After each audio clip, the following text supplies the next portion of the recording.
بسم الله الرحمن الرحيم. السلام عليكم ورحمة الله وبركاته. عن وناكسن كسو دبادا عشركينا سدح iyo sodonaad ama 33 ee barashada afka dhagolayaasha casharkeena maanta waxa uu ku saabsan yahay xarafka T.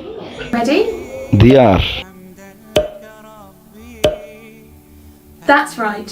Here we have waxaan haysanaa yaayo, shabeel iyo quwo. all of those words. dhammaantooda bilowga dhawaaqa waa isku mid.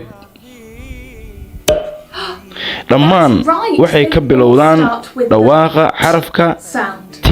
Let's practice saying aan ku wada celin dhammaanteen oo wada jir ah. Ta ta ta. Good. And now, aan ugu raacno ama ku celin sida hoose. Ta ta now let's say it ta. to each other. haddana aan wada dhahno. Very good. The action for this qaabkan sound dhawaaqa ah looks like u this. fiirso. qaabkan jeesjeesidka ah.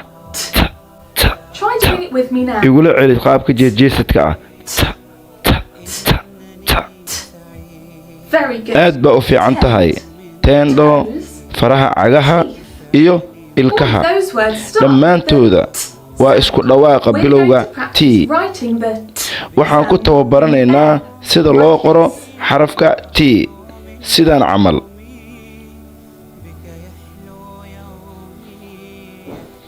Can you practice with me? aniga mar kale igula celi sidaan camal.